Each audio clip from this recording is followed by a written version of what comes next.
QIWA. The ministry, after sending transfer request, after sending the transfer request, the ministry will approve the transfer request instead of the old kafeel. Who is this Ministry of Interior? These are Jawazat.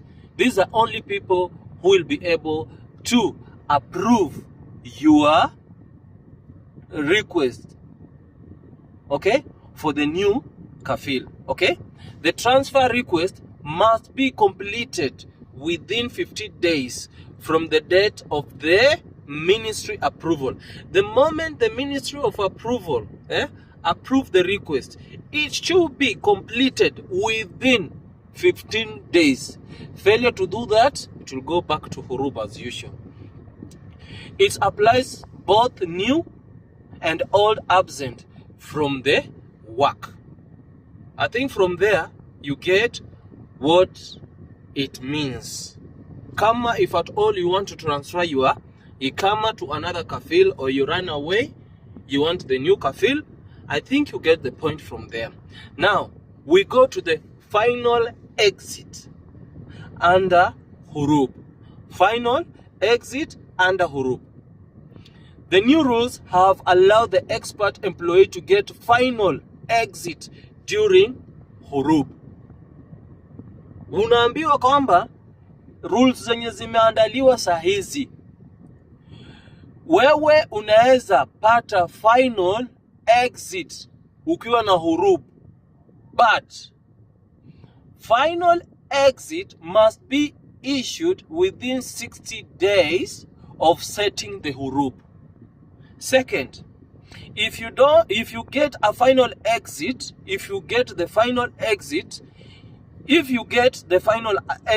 while you are absent from work, you can legally return to Saudi Arabia on a new visa. Let me repeat. If you get a final exit while you are absent from work, meaning ulikuwa na Huroob na ukapata final exit ya kwenda home, unaweza kubaliwa kurudi Saudi Arabia with a new visa. I think you get the point. If you had the Huroob and then you get the final exit, you go home, you can come back with another visa. Points taken? With another visa. The Huroob ban will not be applicable. Okay? The Huroob ban will not be applicable.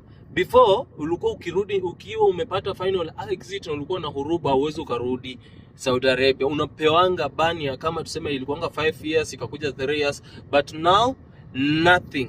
Okay? And then deportation. So sir, this one is you are in deportation, but you are under Huroob.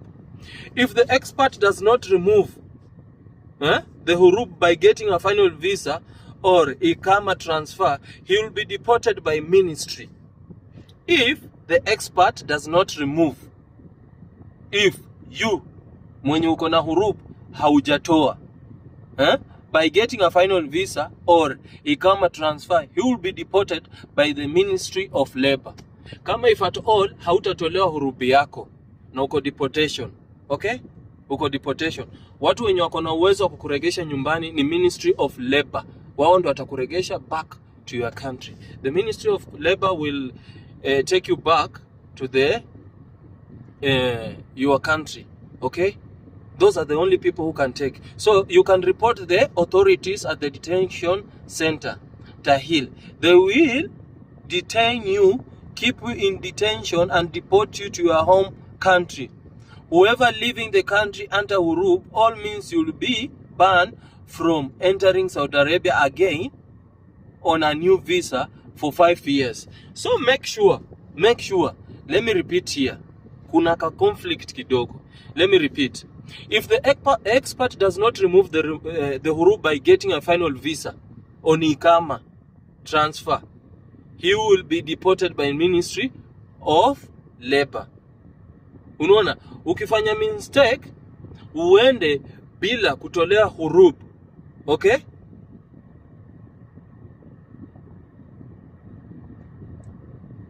utaenda nyumbani. But ujue kama hauta report, you can report the authority at the detention center Tahil. They will detain you, keep you. Sasa these ladies who go to deportation, this one stand for you. These are the people, Tahil. You hear, oh, Tahil are the people who are taking people home. That means you'll be banned.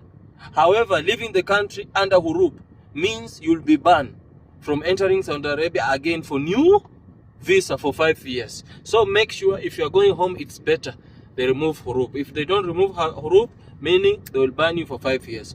Huroob cancellation by court. There are so many ways they can cancel your Huroob. In Huroob, the employee terminates an employee under Article 80, verse 7, for being absent from work, end of service benefits are unpaid. If Huroob, the employee terminates you under Article 8 for being absent from work, if for instance, huyu boss wako report, akuweke Huroob, kwamba ulikuwa absent, hakuna benefit yoyote unaweza pata. Okay?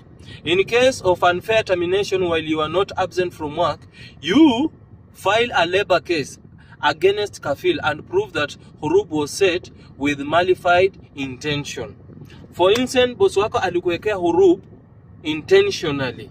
You can file the case at file labor case against your kafeel, so that you tell them alikuwekea Huroob, he gave you Huroob without maybe without asking you, ama mlikuwa mmekosana, you had misunderstanding, and